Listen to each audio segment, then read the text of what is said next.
மாணிக் தாக்கூர், நம்ம திருச்சி வேலுச்சாமி, பிரவீன் சக்கரவர்த்தி, ஒரு டீம் இந்த திமுகவை வெறுக்கிற டீம் ஒன்றும் உள்ள உருவாச்சு.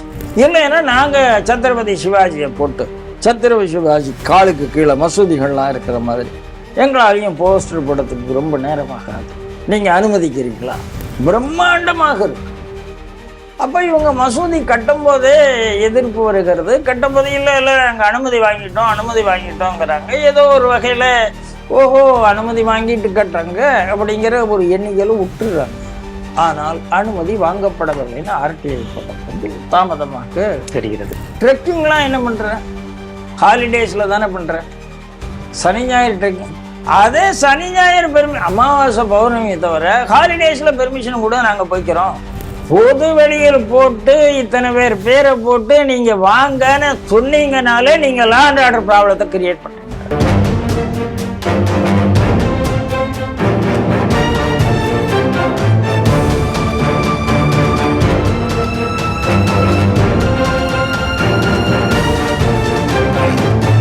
தேசபக்த ஸ்ரீ டிவி நேயர்களுக்கு வணக்கம். இன்று சிந்திக்க இருக்கக்கூடிய செய்திகள் குறித்து முதலில் பார்க்கலாம். காங்கிரஸை விமர்சித்தால் தக்க பதிலடி, மாணிக்கம் தாக்கூர் எச்சரிக்கை. போச்சம்பள்ளியில் வன்முறையை தூண்டும் வகையில் கட்டப்பட்டிருந்த துப்பு பேனர் இந்துக்களின் எதிர்ப்பால் அகற்றம். ராமநாதபுரத்தில் ராஜகாளி அம்மன் கோயிலை இடிக்க அரசு முயற்சி. போத்தனூர் செட்டிப்பாளையம் பகுதியில் சட்டவிரோத மசூதி, இந்து முன்னணி புகார். வனப்பகுதியில் ட்ரக்கிங்க்கு அனுமதி, சுவாமி தரிசனத்திற்கு மறுப்பு, பக்தர்கள் வருத்தம். நீதிமன்ற தீர்ப்பை அவமதிக்கும் வகையில் இந்து வெறுப்பாளர்களால் வெளியிடப்படும் திருப்பரங்குன்றம் ஃபைல்ஸ் ஆவணப்படத்தை தடை செய்யுமா தாவேக அரசு? ஸ்ரீ டிவியின் உண்மை நின்றிட வேண்டும் என்ற உரத்த சிந்தையோடு நான் உங்கள் பாஸ்கரன். இன்றைய செய்திகள் குறித்து சிந்திக்க நம்மோடு அரங்கத்தில் இணைந்திருப்பவர் மூத்த பத்திரிகையாளர் திரு ராம நம்பிநாதன் அவர்களை ஸ்ரீ டிவி நேயர்கள் சார்பாக இந்திய வரவேற்கிறேன். வணக்கம் சார். வணக்கம் பாஸ்கர், சொல்லுங்க. தமிழ்நாடு காங்கிரஸ் கமிட்டியின் தலைவராக மாணிக்கம் தாக்கூர் MP நியமிக்கப்பட்டிருக்கிறார். நியமிக்கப்பட்ட உடனே சொல்லியிருக்காரு, இனி தகுந்த பதிலடி கொடுக்கப்படும், யாரெல்லாம் காங்கிரஸை பத்தி பேசுறாங்களோ அவங்களுக்கு தக்க பதிலடி கொடுக்கப்படும் அப்படின்னு பேசியிருக்காரு. ஏற்கனவே அவர் தேர்தல் நேரத்தில் கூட்டணி திமுகவோடு உடன்பாடு இல்லாமல் இருந்ததெல்லாம் நம்ம பார்த்துட்டு இருந்தோம் சார். இப்போ பதவி ஏற்றிருக்கிறார். மொத்தமாவே புது டீமா மாறி இருக்கு. இப்போ ராஜ்யசபா MP-யாக பிரவீன் சக்கரவர்த்தியும் போயிருக்காரு. இனி தமிழகத்தின் காங்கிரஸோடைய அந்த வளர்ச்சி எப்படி இருக்க போகிறது? இந்த செய்தி நீங்க எப்படி சார் பாக்குறீங்க? திமுகவின் கொத்தடிமையாக இருந்த காங்கிரஸ் தான் அடிமை இல்லைன்னு வெளியில வந்திருக்கு, அவ்வளவுதான். அதாவது செல்வ பெருந்தகைக்கு முன்னால் உள்ள தலைவர்கள் எல்லாருமே திமுகவினுடைய கொத்தடிமை, அதில் சந்தேகம் கிடையாது. இவங்க மட்டும் இல்லை, காங்கிரஸினுடைய எல்லா தலைவர்களும், அதாவது காங்கிரஸ் மாநில காங்கிரஸ், பிரதேச காங்கிரஸ் அப்படி வச்சுக்கோங்க, அதனுடைய எந்த தலைவர்களும் கட்சி உறுப்பினர்களால் தேர்ந்தெடுக்கப்பட்டவர்கள் கிடையாது. மேலேருந்து அப்பாயின்மெண்ட். மேலேருந்து காங்கிரஸ் யாரை அப்பாயின்ட் பண்ணோம்னா கூட்டணி கட்சி யாரை சொல்லுகிறார்களோ அவங்கள அப்பாயின்ட். கருணாநிதி யாரை சொல்றாரு, ஸ்டாலின் யாரை சொல்றாரு, ஜெயலலிதா அந்த காலத்துல ஜெயலலிதா யாரை சொல்றாங்க, அப்படிதான் அப்பாயின்மெண்ட். இன்னைக்கு விஜய் யாரை சொல்லுகிறார்களோ அவரே அப்பாயின்மெண்ட் இருக்கு, அவ்வளவுதான். இது மாணிக் தாக்கூர் கொஞ்சம் நெருக்கமா இருந்தார், இது பண்ணாரு, விஜயே சொல்லியிருக்க மாட்டார், இப்படி 1000 சொன்னாலும் உறவுகள் அவங்க யாரு கூட இருக்கணும் பார்த்து தான் அப்பாயின்ட் பண்ணுவாங்க. நீங்க சொன்ன மாதிரி மாணிக் தாக்கூருக்கு ஏற்கனவே அவர் மதுரையில் அவருடைய யாருக்கு சீட்டு கேட்டார், மாமனாருக்கு சீட்டு கேட்டார். அமைச்சர்கள் கூட சண்டை, திமுக அமைச்சர்களுக்கும் அவருக்கு ஒத்து போகல. அதனால அது பெருசாகி அது அப்போ மாணிக் தாக்கூர், நம்ம திருச்சி வேலுச்சாமி, பிரவீன் சக்கரவர்த்தி, ஒரு டீம் இந்த திமுகவை வெறுக்கிற டீம் ஒன்றும் உள்ள உருவாச்சு. அதுல இன்னொரு விஷயம் என்னன்னா, செல்வ பெருந்தகை வந்த பிறகு நான் நேரடியாக உண்மையாக என்னுடைய பார்வையை அப்படியே சொல்லணுமானால், செல்வ பெருந்தகை தன்னுடைய ஜாதி என்பதை பல இடத்துல உபயோகம் பண்ணார். அண்ணாமலைக்கு தப்பல நீங்க பேசினது பார்க்கலாம். இங்க ஸ்ரீபெரும்புத்தூர்ல நம்ம இதை ஏறி திறந்து விடலைங்கிறதுக்கு தன்னை கூப்பிடலங்கிறத சொல்லி அவர் பேசினதை பார்க்கலாம். இதுல இப்படி நிறைய விஷயத்துல கோயிலுக்கு கும்பாபிஷேகத்துல கூட அவரை கூப்பிடல. ஆகையினால பல விஷயத்துல அதை மட்டுமே முன்னிலை வைத்து, அதாவது செல்வ பெருந்தகைங்கிற ஆளுக்கு ஒரு டிரான்ஸ்லேஷன் கூட பண்ண தெரியல. அப்படி பேசுறாரு ராகுல் காந்தி. அதை தப்பு தப்பா ஒரு ஆள் பேசணும்னா தப்பா டிரான்ஸ்லேட் பண்ணதுக்கு ஏதாவது அவார்டு கொடுக்கணும்னா அது செல்வ பெருந்தகைக்கு தான் கொடுக்கும். அதனால என்ன ஆச்சு, எல்லாத்துக்கும் அந்த கார்டை யூஸ் பண்ணி மற்றவர்களை அவங்க கட்சிக்குள்ளேயே மற்றவர்களை அவர் இது பண்ண ஆரம்பிக்கும் போது, அதுக்கும் திமுக சப்போர்ட் இருந்தபோது இவர்களுடைய கோபம் என்பது திமுக மீதும் திரும்பினதாக நான் பார்க்கிறேன். இது கொஞ்சம் இந்த அளவுக்கு வேற யாரும் வெளிப்படையா சொல்லுவாங்களான்னு தெரியாது. ஏன்னா நமக்கும் காங்கிரஸ் கட்சியில நெருக்கமான நண்பர்கள் இருக்கிறார்கள். 1-2 பேர் சொல்லியிருக்காங்க, என்னங்க ஜாதி கட்சியா போச்சு அதுங்கிறதே சொல்லியிருக்காங்க, இல்லைன்னு சொல்ல முடியாது. நீங்க இப்ப பார்த்திருப்பீங்க, சமீபத்துல அவர் கல்யாணம், செல்வ பெருந்தகை வீட்டு கல்யாணம் நடந்ததை பார்த்திருப்பீங்க. தெய்வ ஆசீர்வாதத்தால் நடந்த கல்யாணம்ங்கிறதெல்லாம் பார்த்திருப்பீங்க. அப்போ என்னதான் இருந்தாலும் அதுல ஒரு பிரிக்கிங் இருந்து கொண்டே இருந்தது இவங்களுக்கு. செல்வ பெருந்தகை ஒரு தனக்கான ஒரு ஆளே தவிர கட்சிக்கான ஆள் இல்லை. அதுவும் தெரியும். அவர் ஒன்றும் புதுசா ஒன்றும் காங்கிரஸ்லயே பிறந்து காங்கிரஸ்லயே வந்த ஆள் இல்லை. பல கட்சிகளை மாறிதான் வந்திருக்காரு. ஆகையினால காங்கிரஸ் அவர்கிட்டேருந்து வெளியில வரணும்னு விரும்புது. அவர் திமுக கொத்தடிமையாகவே மாறிவிட்டார். ஒரு பிரிவில் ராகுல் வரணும்னு நினைக்கிறாரு. அதுக்கும் எவாஞ்சலிக்கல் கனெக்ஷன் இருக்கான இருக்கு. ஜோசப் விஜய் வந்தால் இங்க உள்ள கிறிஸ்தவர் ஓட்டு வரும். ஜோசப் விஜய் வந்தால் கேரளாவில் உள்ள கிறிஸ்தவர் ஓட்டு வரும்.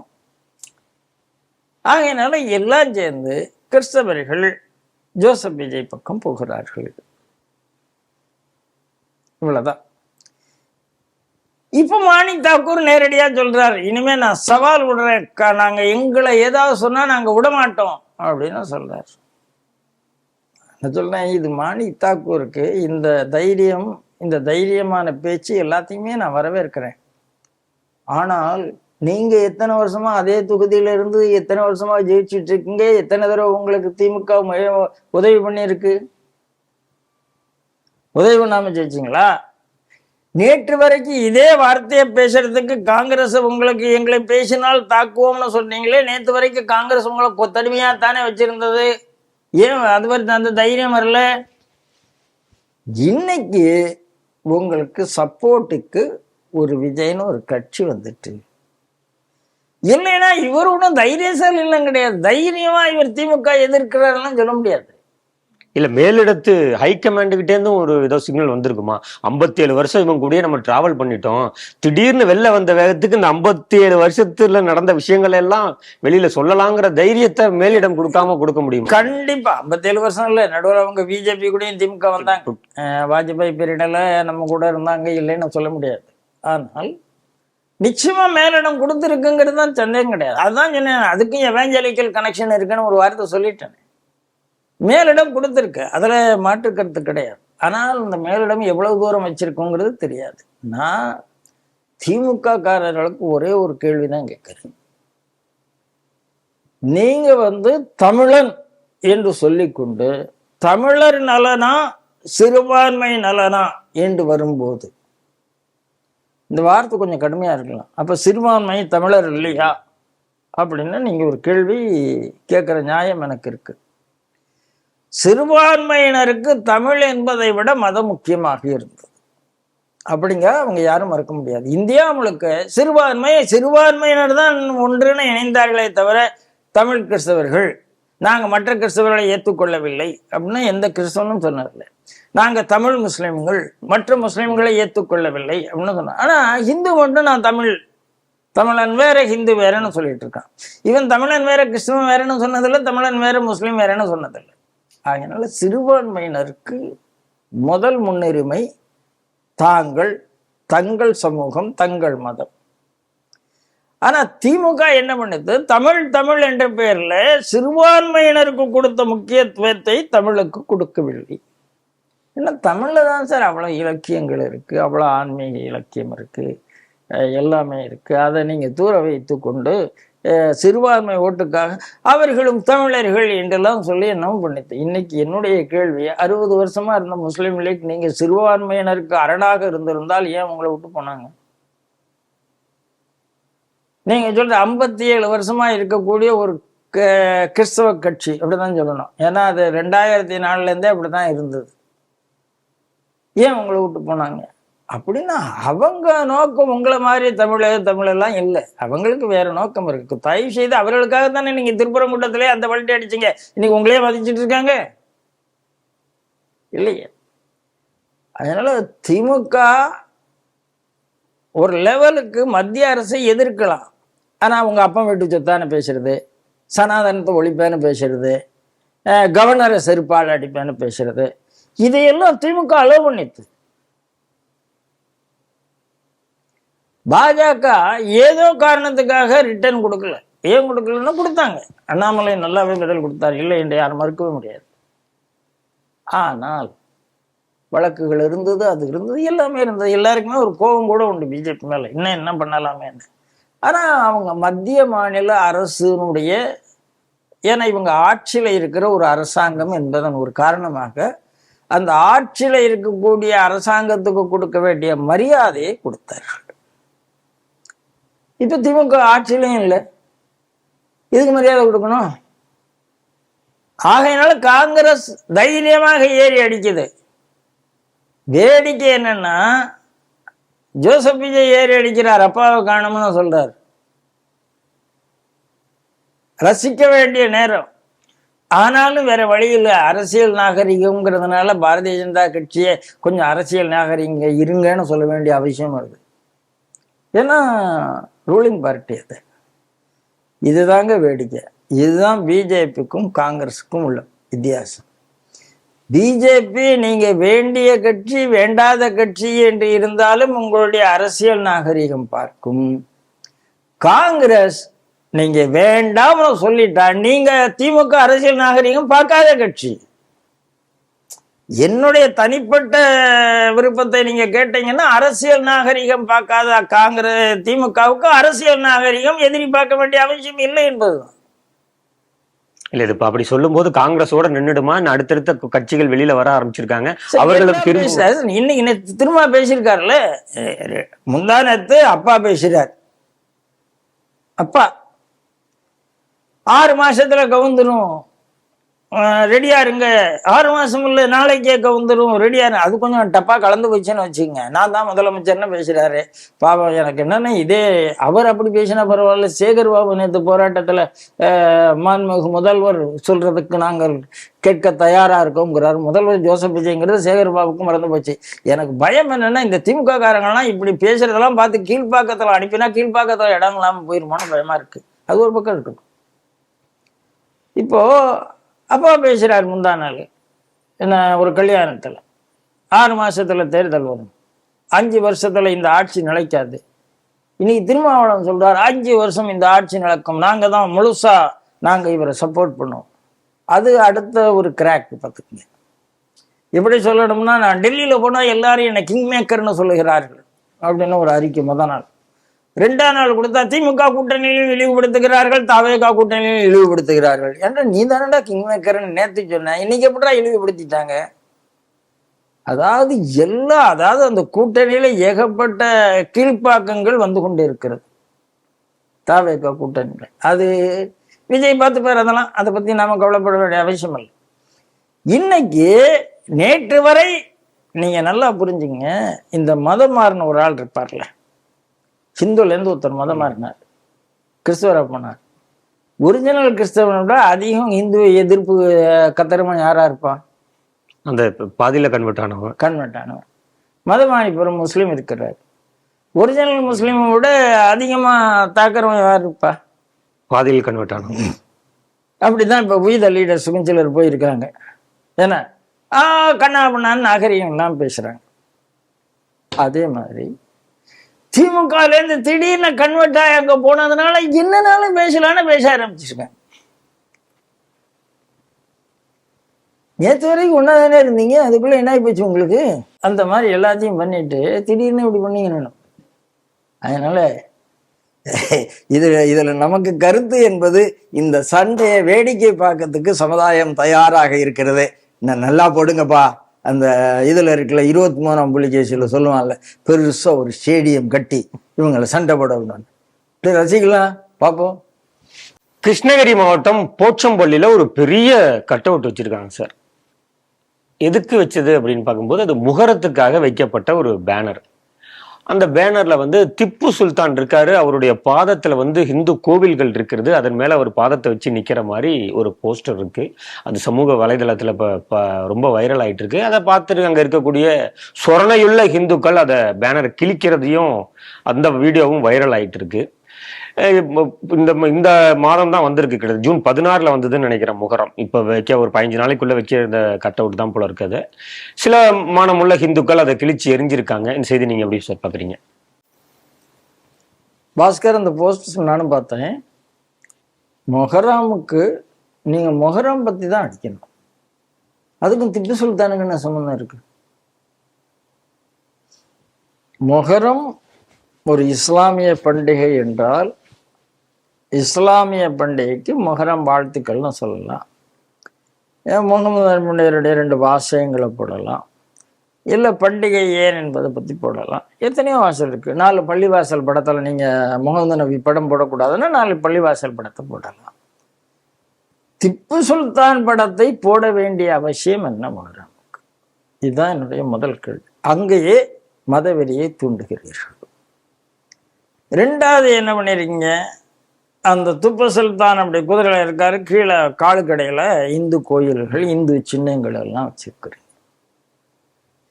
நீங்க காவல் நிலையத்துல என்ன பெர்மிஷன் வாங்குறீங்க? நாங்க மொஹரமுக்கு வாழ்த்து சொல்லி பேனர் வைக்கிறோம்.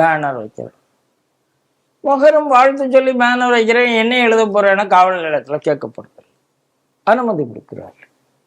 அதுல 4-5 ஹிந்துக்கள் பேரும் இருக்கு. ஏன் நம்மளால சொல்லுவான், வாழ்த்து தானேப்பா சொல்லிட்டு போறேன், என் படத்தையும் போடு அப்படின்னா, என் போட்டோ இருக்கா, இந்த 500 ரூபா வச்சுக்கோ அப்படின்னா இந்த போஸ்டருக்கு நம்ம ஆள் கொடுப்பான். அதையும் வாங்கிட்டு போஸ்ட் ஓட்டுனா அப்புறம் உடனே பிரச்சனையாகுது, காவல்துறையிட்ட போகுது. ஐயோ நாங்க பார்க்கலையேன்னு காவல்துறையே அதை கிழிப்பதற்காக உத்தரவிடுகிறது, இழுக்கிறாங்க. இது நல்ல விஷயம். அதே மாதிரி ஹிந்து இயக்கங்கள் என்ன சொல்லிட்டு அது கிழிக்கிறது மட்டும் இல்லை, இதன் மீது வழக்கும் போட வேண்டும் அப்படின்னு இப்போ ஒரு கோரிக்கை வச்சிருக்காங்க. இல்லைன்னா நாங்க சத்ரபதி சிவாஜியை போட்டு, சத்ரபதி சிவாஜி காலுக்கு கீழே மசூதிகள்லாம் இருக்கிற மாதிரி எங்களாலையும் போஸ்டர் போடுறதுக்கு ரொம்ப நேரமாகாது, நீங்க அனுமதிக்கிறீங்களா அப்படின்னு ஒரு சின்ன விவாதமாய். அதுக்கப்புறம் இப்போ காவல்துறை நீங்க அலுவலக ரீதியாக எங்களுக்கு ஒரு புகார் கொடுங்கள், நாங்கள் நடவடிக்கை எடுக்கிறோம் என்று சொல்லி இருக்கிறார்கள். காவல்துறை என்ன நடவடிக்கை எடுக்குதுன்னு பார்ப்போம். இப்போ நமக்கு இதுவே திமுக ஆட்சியாக இருந்தா திமுக இவர்களுக்கு பக்க பலமாக இருக்கிறது அப்படின்னு நம்ம சொல்லிடலாம். ஆனா இப்போ இந்த தாவேக ஆட்சி வந்த பிறகு ஒரு அமைச்சருக்கே, சிறுபான்மை நலத்துறை அமைச்சரையே போட்டிருக்காங்க. இப்போ அந்த தைரியமும் கூடுதலாக இருக்கிறதுனால இவங்க எது வேணாலும் செய்யலாங்கிற மனப்போக்கு வந்திருப்பாங்கன்னு சொல்லலாம் சார். வந்திருக்கலாம், அந்த மனப்போக்கு வந்திருக்கலாம். அதாவது திமுக இருக்கும்போது இஸ்லாமியர் கிறிஸ்தவ அமைப்புகளுக்கு இருந்த அதே தனவட்டு இன்றும் இருக்கிறது, அதெல்லாம் மாற்றுக்கிறதே கிடையாது. ஆனால் திமுக நடந்த மாதிரி கண்மூடித்தனமாக ஹிந்து விரோதியாக தபாக நடக்குமா என்று கேட்டால் அதுல எனக்கு உடன்பாடு இல்லை. நடக்கிற மாதிரி வாய்ப்பு குறையாக இருக்குன்னு நினைக்கிறேன். கொஞ்சம் எச்சரிக்கையாகத்தான் இருப்பார்கள் என்று நம்புகிறேன். அதுவும் இந்த மாதிரி கம்யூனல் இடத்துல டப்புன்னு ஒரு பக்கமா அவங்க சாய மாட்டாங்கங்கிற எண்ணம் எனக்கு இருக்கிறது. ஆனால் இவர்களுக்கு இருக்கிறதா, அந்த தெம்பு இருக்கிறதா? இருக்கிறது. ஏன்னா இது போலீஸ் ஸ்டேஷன் லெவலில் இப்போ வந்து நீங்கள் கொடுங்க, நாங்கள் எஃப்ஐஆர் போட்டு தரோம், நாங்கள் வழக்கு எடுத்துக்கிறோம் அப்படின்னு சொன்னாலே ஓரளவு முன்னால் பண்ணவே மாட்டாங்களே, அதை எஃப்ஐஆரே போட விட மாட்டாங்க. அதனால இது அந்த அளவுக்கு இல்லை அப்படின்னு நினைக்கிறேன். ஆனாலும் கூட அவர்களுக்கு ஒரு தெம்போ தைரியமோ இருக்கிறதா என்றால் இருக்கிறது. காரணம், வேற யாரும் இந்துக்களுக்காக வரமாட்டாங்க. இந்துக்களுக்காக இன்னைக்கும் வரக்கூடிய ஒரே கட்சி பாரதிய ஜனதா கட்சி. இயக்கம் என்றால் இந்து முன்னணி RSS வரணும். அதிமுக வராது, திமுக வராது, வேற எந்த கட்சியும் வராது. அதுதான். அதனால அந்த தைரியம் இருக்கத்தாச்சு. ராமநாதபுரத்துல ராஜகாளியம்மன் ஒரு கோவில் இருக்கு சார். அந்த கோவிலை இடிக்கணும்னு சொல்லிட்டு அரசு அதிகாரிகள் முயற்சி பண்ணிட்டு இருக்காங்க. அங்க இருக்கக்கூடிய இந்து முன்னணியைச் சேர்ந்த வழக்கறிஞர் ராமமூர்த்தி தலைமையில மக்கள் போராட்டத்துல இறங்கியிருக்காங்க. இது ஒரு செய்தி. அப்படியே இந்த பக்கம் கோயம்புத்தூர் வந்தோம் அப்படின்னா அங்க இருக்கக்கூடிய ஒரு பகுதியில 2 இல்லீகல் மசூதியை கட்டி வச்சிருக்காங்க. அதை பத்தியான எந்த பேச்சுமே இல்லை. இது 2 செய்தியும் எப்படி சார் பாக்குறீங்க? இப்போ இந்த ராஜகாளி அம்மன் கோயில்ங்கிறது பல ஆண்டுகளாக இருக்கக்கூடிய ஒரு கோயில். ஒரு தனியார் ஆல் ஏற்படுத்தப்பட்ட ஒரு கோயில் என்றாலும் அது பொதுமக்கள் அதிகம் வழிபடக்கூடிய ஒரு கோயில். அவ்வளவுதான். இதுக்கு யார் எதிரியா வந்தாருன்னா மாற்று மதத்துல இருந்து யாருமே எதிரியா வரல. லோக்கல்ல ஹிந்துக்களுக்குள்ள ஒருத்தருக்கு ஒருத்தர் ஏதோ ஒரு சின்ன பிரச்சனை, ஒருத்தர் கோர்ட்டுக்கு போறாரு, கோர்ட்டுக்கு போன உடனே இவங்களால அது பொது இடம்தான் என்று நிரூபணமாகிறது. அது இந்த தனியாருக்கு சம்பந்தப்பட்ட எந்த இடம் இல்லை. பொது இடத்துல நீங்க எப்படி கட்டடம் கட்டினீங்க அப்படிங்கிற திருப்பி அதே கேள்வி வருகிறது. ஆனால் பல ஆண்டுகளாக மக்கள் வழிபட்டு இருக்கிறார்கள். எல்லா இடத்துலயும் ரோடு வரதுல கோவில் இருக்கிற மாதிரிதான் இது. அது டிஸ்டர்பன்ஸா இருக்கிற மாதிரி சிலர் யாரோ பெட்டிஷன் கொடுத்து அவரை யார் தூண்டி விட்டாங்கிறதெல்லாம் நமக்கு கிடையாது. இப்ப அரசாங்கம் அதை எடுக்கணும்னு முடிவு பண்றாங்க. ஆனா அந்த மக்கள் எடுக்கக்கூடாதுங்க. இப்ப நாம என்ன சொல்றோம், மற்ற யாருக்கும் அதுல டிஸ்டர்பன்ஸ் இல்லை என்றால் அது இருக்கணும். ஏன்னா மக்கள் வழிபட்டு கொண்டு இருக்கிறார்கள், எடுக்க வேண்டிய அவசியம் இல்லை. இப்ப இந்து முன்னணி எடுக்கக்கூடாது என்ற போராட்டத்துல இறங்கியிருக்கு. நியாயமா இல்லை, மக்கள் எதை விரும்புகிறார்களோ அந்த இடத்துல உங்களுக்கு டிஸ்டர்பன்ஸ் இல்லைன்னா என்ன, பொது இடம் தானே, அது அரசாங்கத்தினுடைய இடம் தானே அப்படிங்கிறது இந்த இடத்துல நம்மளுடைய பாரு. அப்படியே நான் அங்க போயிட்டேன்னு வச்சுப்போம், கோவை மாவட்டம் போத்தனூர் செட்டிப்பாளையத்துக்கு போயிட்டேன். அங்க அந்த மசூதி பார்த்தீர்கள், பிரம்மாண்டமான மசூதி. 2 சொல்றாங்க. ஆமா, பிரம்மாண்டமாக இருக்கு.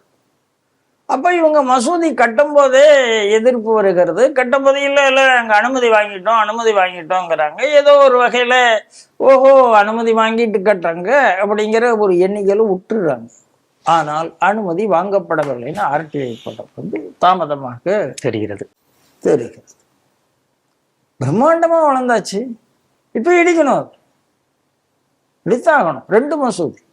அதனால இப்ப கலெக்டர்கிட்ட நம்ம பெட்டிஷன் கொடுத்துருக்கோம். ஏன்னா இப்போ பாருங்க, கோயில்ல போய் தொழுகை, அதாவது கோயில்ல போய் சாமி கும்பிடுறது என்பது வேற, வெள்ளிக்கிழமை தொழுகை பண்ணி அங்க மதம் பிரெயின் வாஷ் பண்றதுங்கிறது வேற.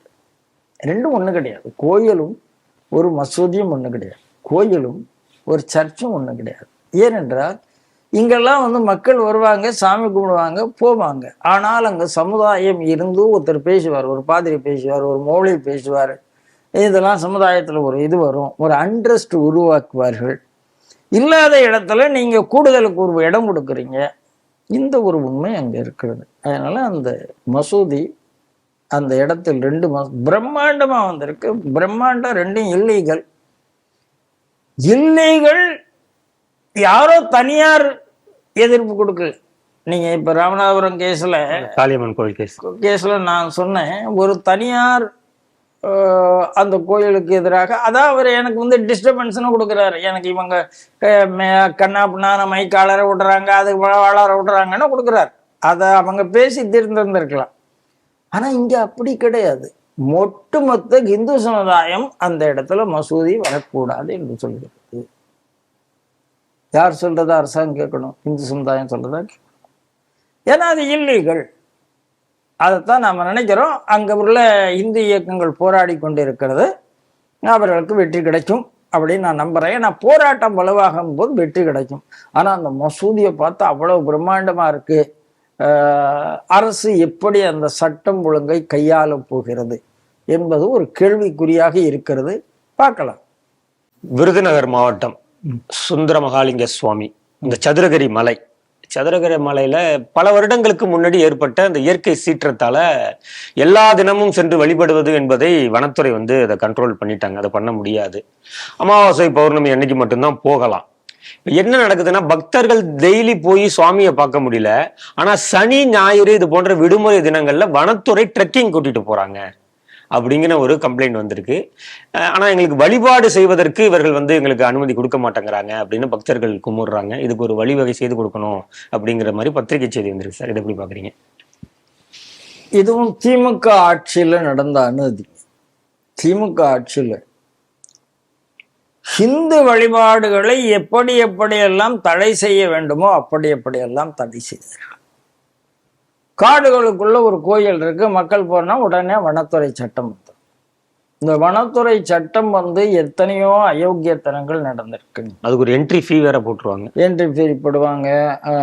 கோயில்கள்ல மயில் வளர்த்த கோயில்கள்ல, முருகன் கோயில்ல இப்ப மயில் வளர்க்க முடியவில்லை. ஒரு யானையை வளர்க்கறதுக்கு என்னெல்லாம் பாடுபடுறாங்கன்னு நீங்க பாருங்க. மணக்குள விநாயகர் யானை என்ன ஆச்சு என்ன நீங்க பார்ப்பீங்க.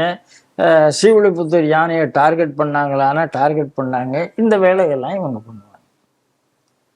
இப்போ மகாலிங்கம் கோயிலுக்கு, அந்த மகாலிங்கேஸ்வரர் கோயிலுக்கு, சுந்தர மகாலிங்கேஸ்வரர் கோயிலுக்கு தினசரி தான் பக்தர்கள் போயிட்டு இருந்தார்கள். கொரோனா நேரத்துல நீங்க ஏதோ வந்தது பாதிச்சது, அந்த அப்புறம் ஒரு பெரிய மழை வெள்ளம் வந்தது, அதுல நிறைய பேர் பாதிக்கப்பட்டார்கள். அதுக்கப்புறம் நீங்க பிராக்டிஸை ரெசியூம் பண்ணாமல் மாசத்துல 4 நாள் அப்படிங்கிற மாதிரி, அமாவாசை பௌர்ணமி அதை ஒட்டி 2 நாள் 4 நாள்.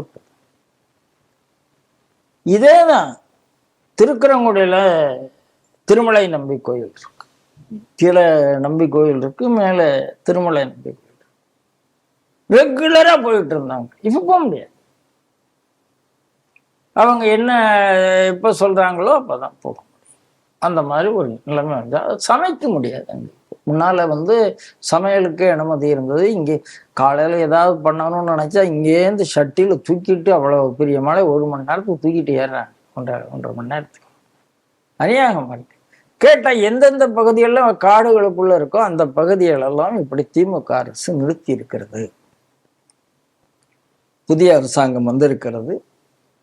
தாவேக அரசாங்கம் இப்படி என்னென்னலாம் தடைப்பட்டது என்று அதனுடைய அறநிலைத்துறை அமைச்சர் ரமேஷ் தன் ஃபைல்லாம் வாங்கி பார்த்து அதெல்லாம் கிளியர் பண்ண வேண்டும் என்று ஸ்ரீடிவி சார்பாக முதல் கோரிக்கை வைக்கிறேன். 2வது என்ன நினைக்கிறாங்க, மக்கள் டெய்லி தானே போயிட்டு இருந்தாங்க. சரி, இப்போ டெய்லி போக வேண்டாம், நீ சொல்ற ஏதோ வனம் காடு சொல்ற. ட்ரெக்கிங்லாம் என்ன பண்ற? ஹாலிடேஸ்ல தானே பண்ற. சனி ஞாயிறு ட்ரெக்கிங், அதே சனி ஞாயிறு அமாவாசை பௌர்ணமி தவிர ஹாலிடேஸ்ல பெர்மிஷன் கூட நாங்க போய்க்கிறோம். ஒர்க்கிங் டேஸ்லயும் மக்களும், ஏன்னா காட்டுல போறது அவ்வளவு தூரம் போய் வர்றது நம்பர் குறையா இருக்கும், கூடன்னு கேட்கிறேன். எனக்கு நியாயமான கோரிக்கை. தமிழக அரசு, தமிழக அறநிலையத்துறை அமைச்சகம் இதை பரிசீலனை பண்ணி இன்னொரு தடவை அந்த இடத்துல இஷ்யூ வராம பார்க்கணும் அப்படிங்கிறது என்னுடைய வேண்டுகோள். அரசு செய்யலாம், செய்ய வேண்டும், பார்க்கலாம். நிறைவு செய்தியாக திருப்பரங்குன்றம் ஃபைல்ஸ் அப்படின்னு சொல்லிட்டு ஒரு கருத்தரங்கம், ஒரு திரையிடலும் நடக்க போகிறதா செய்திகள் வந்திருக்கு சார். இது யாரு ஆர்கனைஸ் பண்ணியிருக்கா அப்படின்னு பார்க்கும்போது டிஜிட்டல் ஜேர்னலிஸ்ட் ஃபோரம் அப்படின்னு சொல்லிட்டு அந்த ஒரு அமைப்பு தான் இதை பண்ணியிருக்காங்க. இதில் யார் யாரெல்லாம் கலந்துக்கிறாங்கங்கிற பேரை பார்க்கும்போது தமிமுன் அன்சாரி கலந்து கொள்கிறார், நடிகர் சத்யராஜ், தோழர் கனகராஜ், அஸ்கர் அலி எஸ்டிபிஐ சேர்ந்தவர், அப்புறம் மில்டன் சொல்லிட்டு ஒரு வழக்கறிஞர், இவர்கள் எல்லாம் தான் அதில் கலந்துக்கிறதா போட்டிருக்கு. இந்து முன்னணியின் மாநில தலைவர் காடேஸ்வரா சுப்பிரமணியம் இது நடக்கக்கூடாது, இது நடந்துச்சுன்னா வேறு மாதிரியான பிரச்சனைகள் உருவாகும் அப்படிங்கிற மாதிரியான அறிவிக்கையும் அவர் கொடுத்துருக்காரு. இந்த செய்தி எப்படி சார் பார்க்குறீங்க? திருப்பரங்குன்றத்துல கை வச்சதுனாலதான் திமுக அரசாங்கம் காணாம போயிருக்கு. இதுல மாற்றுக்கிறதே கிடையாது. அது எப்படி சொல்றீங்க அப்படின்னு கேட்டா, திருப்பரங்குன்றத்துல ஸ்டாலின் போகும்போது தான் கார்ல டயர் பிடிச்சு போச்சு, தப்பிச்சிட்டார். அது வேற. 5 லட்சம் பேர் அந்த இடத்துல கூடினார்கள், அருமையாக பேசினார்கள், எல்லாம் நடந்தது. இந்த அரசாங்கம் கவிழ்ந்தது. அதான் உங்க அப்பா வீட்டு சொத்தா ஆணை வீட்டு சொத்தான பேசிட்டு இருந்த சனாதனத்தை ஒழிப்போங்கிற ஆள் இப்ப அப்பாவை தேடிட்டு இருக்காரு சட்டமன்றத்துல. காப்பாற்ற முடியல, அவங்க அப்பாவை காப்பாற்ற முடியல. இவர் செய்த தப்புக்கு இவங்க அப்பாவை காப்பாற்ற முடியல.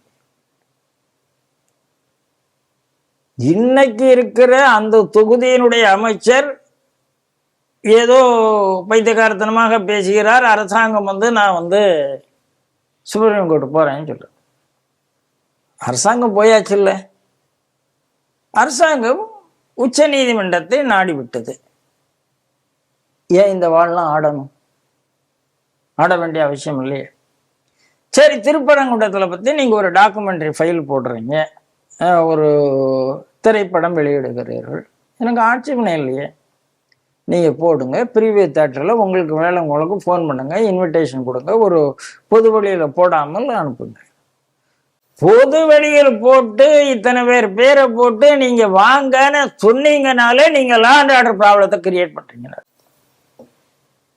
அப்போ திட்டமிட்டு ஒரு சமூக கலவரத்தை உருவாக்குவதற்கு இந்த திருப்பரங்குன்றத்துல தீபம் ஏற்றக்கூடாதுன்னு சொல்றவங்க முடிவு பண்ணியிருக்காங்கன்னு அர்த்தம். இப்போ சமூக நல்லிணக்கத்துக்காக அந்த கோப்பம். சமூக நல்லிணக்கம்னா யார் யார் இருக்கணும்? நீங்க பேர் சொன்னீங்கல்ல, அந்த பேரெல்லாம் சொல்லுங்க எனக்கு. தமிமுன் அன்சாரி மனித ஜனநாயக கட்சியின் தலைவர், சிதம்பரம் தொகுதியின் எம்எல்ஏ, அஸ்கர் அலி எஸ்டிபியை சேர்ந்தவர். இஸ்லாமிய கட்சியை சேர்ந்தவர்கள் திருப்பரங்குன்றத்துல தீபம் ஏற்றக்கூடாது என்ற நிலைப்பாட்டை. சரி, அடுத்த 2 பேர். நடிகர் சத்யராஜ் அவர் தன்னை நாத்திகர் என்று சொல்லக்கூடியவர்.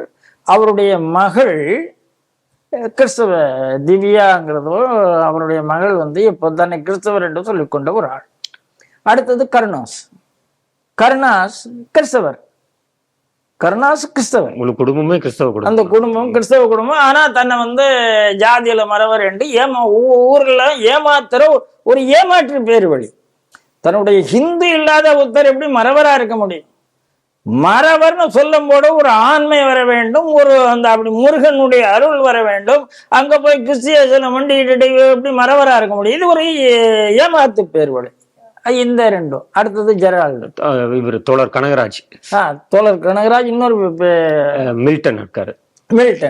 ஆக 3 கிறிஸ்தவர், 2 இஸ்லாமியர்கள், 2 இஸ்லாமியர், 2 சோரம் போன இந்துக்கள். சொல்ல முடியாது, சத்யராஜ் ஒரு கிறிஸ்தவர் தான்.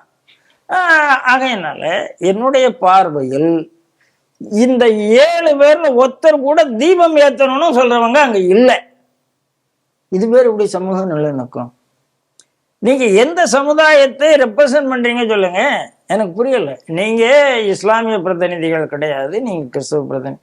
நீங்க இஸ்லாமிய பிரதிநிதிகள்னா நீங்க தீபம் ஏற்றக்கூடாதுன்னு சொல்ல முடியாது. நீங்க கிறிஸ்தவ பிரதிநிதினா நீங்க தீபம் ஏற்றக்கூடாதுன்னு சொல்றீங்க. ஹிந்துனா எந்த ஹிந்து இருக்கான்? ஹிந்து இல்லையேங்கிறேன் நான். சத்யராஜன் நான் ஹிந்துன்னு சொல்லல, கனகராஜன் 2 ராஜையும் நான் ஹிந்துன்னு சொல்லலைங்கிறேன். அதனால இவங்க அந்த கும்பல் திராவிட கும்பல். சென்ற அரசாங்கத்துல திமுகவை தீபம் ஏற்ற விடாம தடுத்த கும்பல். இது இப்படி சமூக நல்லிணக்கம் பேசும். திருப்பரங்குன்றம் என்ன ஃபைல் கொடுக்க போகுது அது? சார், ஒரு ஜட்ஜ்மெண்ட் வந்தாச்சு சார். ஜட்ஜ்மெண்ட்டை விட இவங்க தான் சூப்பர் ஜட்ஜா? ஜிஆர் சுவாமிநாதனை விட அந்த 2 பேர் பெஞ்சை விட இவங்க சூப்பர் ஜட்ஜா? யார் அது? அந்த ஒருத்தன் சூர்யா சேவியர்னு ஒருத்தன் இருந்தான், இப்போ காணாம போயிருக்கேன். ஒரு பைத்தியக்கார மாதிரி ஒரு பெண்களை பாடி ஷேமிங் பண்ற அளவுக்கு தான் திமுகவுடைய கலாச்சாரம் இருந்தது. பாடி ஷேமிங் பண்ணா இவங்களால தான் திமுக கவுந்ததுங்கிறேன் நான். திமுக கவுந்ததுக்கு காரணம் இந்த ஹிந்து விரோதிகளை வளர்த்து விட்டது.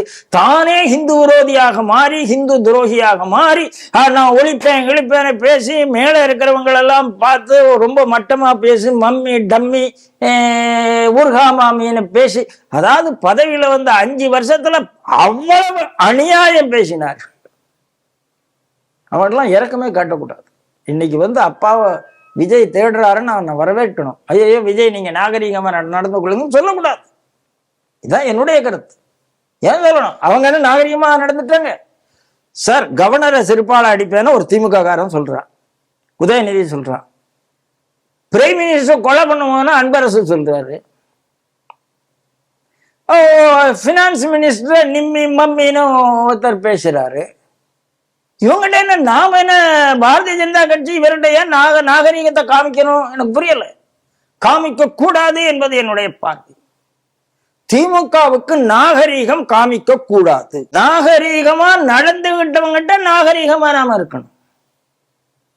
திமுக என்ன நாகரீகம்? ஒன்றியம் ஒன்றியம் ஒன்றியம் இப்படித்தான் நான் சொல்லுவேன். பேசினது யாரு? ஸ்டாலின் தானே. இவருக்கு என்ன நாகரிகம்? இவங்களுக்கெல்லாம் நாகரிகம் காமாற்ற வேண்டிய அவசியம் நமக்கு கிடையாது. அப்படிங்கிறது இன்னைக்கு சமுதாயத்தினுடைய பார்வையாக இருக்கிறது. இதை திருப்பரங்குன்றத்துல போயிருக்கிற யாரும் நாகரீகத்துக்கானவர்கள் இல்லை. யாரு? அங்க இருக்கிற கோயில்ல உட்கார்ந்து கொண்டு மாமிசம் சாப்பிட்டவர்கள். இவங்க தான் சமூக நீதி சொல்ல போறாங்களா? அங்க இருக்கிற தீபத்தூண சர்வேக்கள்னு சொன்ன பொய்யாளர்கள் இவங்க தான் இது பண்ண போறாங்க. சார் நீங்க நிறைய விஷயம் சொல்லுங்க சார், ஏதோ ஒரு காலத்துல திருப்பி அது வர வேண்டாம் அப்படின்னு சொன்னா பரவாயில்ல. இல்லை இன்னைக்கு சமுதாயம் ஒரு தீபத்தூண சர்வேக்கள்னு சொல்லுவீங்க, ஒரு கோயிலுடைய புனிதத்தை கிட்டத்தட்ட மாமிசம் சாப்பிடுவீங்க, அதை நீங்க சோசியல் மீடியால போடுவீங்க. உங்களால தானே சார் பிரச்சனையே வந்தது. அதே திமுகவுக்கு என்ன பிரச்சனையை உருவாக்கினார்களோ அதே பிரச்சனையை தாவேக்காக அரசுக்கு உருவாக்குகிறார்கள். இவங்க அமைதியாவே இருக்க மாட்டாங்க. ஏன்னா இவங்களுக்கு அமைதியா இருந்து, அதனால தாவேக்கா அரசு இவர்களிடத்தில் கடுமை காட்ட வேண்டும். எப்படி காட்டணுங்கிறத அரசாங்கம் முடிவு பண்ணும். இல்லை ரொம்ப நட்பா இருக்காங்க, நாங்க என்ன சொல்லணுமோ அப்படி சொல்லி இந்த வேலையெல்லாம், அதாவது நீ எங்க வச்சுக்கணுமோ வச்சுக்கோ, தனியா நடத்து, உள்ளுக்குள்ளேயே நடத்து, ஒரு ஹால் மீட்டிங்கா நடத்து. இந்த பொது வேலையில நாங்க அதை பண்ண போறோம் இதை பண்ண போறோம் தம்பட்டை படிச்சு அழைப்புதல் கூப்பிட்டு படத்துக்கு சர்டிபிகேட் வாங்கிட்டீங்களா? நீங்க திரையிடத்துக்கு என்ன உரிமை இருக்கு? சென்சார் போர்டில் எதுவும் சர்டிபிகேட் கொடுத்துட்டாங்களா நீங்க அப்ளை பண்ணி? அப்போ ஒரு திரையரங்கு எப்படி போடலாம்? நீங்க உங்களுக்குள்ள தனியா போடுறீங்க, ப்ரீவியூ சர்டிபிகேட்டுக்கு முன்னாலேயே போட போறீங்கன்னா அதுக்கு அழைப்பு கொடுக்க வேண்டிய அவசியம் இல்லையா பொதுமக்களுக்கு? க்ளோஸ் சர்க்கிளுக்கு மட்டும் சொல்லிட்டு நீங்க படத்தை பார்த்துட்டு நீங்க உங்களுக்குள்ளே. ஆகையினால இது திட்டமிட்டு சமூக நல்லிணத்தை கெடுக்கக்கூடிய செயல். அரசாங்கம் இப்போ இந்த ஷூட் பண்ணும் போது மணி 5-6 மணிக்கு நிகழ்ச்சின்னு போட்டிருக்கிறாங்க. இந்து முன்னணி நாங்க போராடுவோம் சொல்லியிருக்கிறாங்க. அநேகமா நம்ம எடிட் பண்ணி போடும்போது ராத்திரி 8 மணி 10 மணி ஆயிரம் இந்த நிகழ்ச்சியை. ஆனாலும் கூட அரசாங்கம் இதுக்கு அனுமதி கொடுக்க கூடாது என்பதுதான் என்னுடைய கருத்து. பார்க்கலாம். இன்றைய 5 செய்திகள் குறித்து சிந்தித்து தனது கருத்துக்களை நம்மோடு பகிர்ந்து கொண்ட மூத்த பத்திரிகையாளர் திரு ராம நம்பிநாராயணன் அவர்களுக்கு ஸ்ரீ டிவி நேயர்கள் சார்பாக நன்றிகளை தெரிவித்துக் கொள்கிறேன். நன்றி சார். ஜெய் ஹிந்த், ஜெய் ஸ்ரீராம், வந்தே மாதரம்.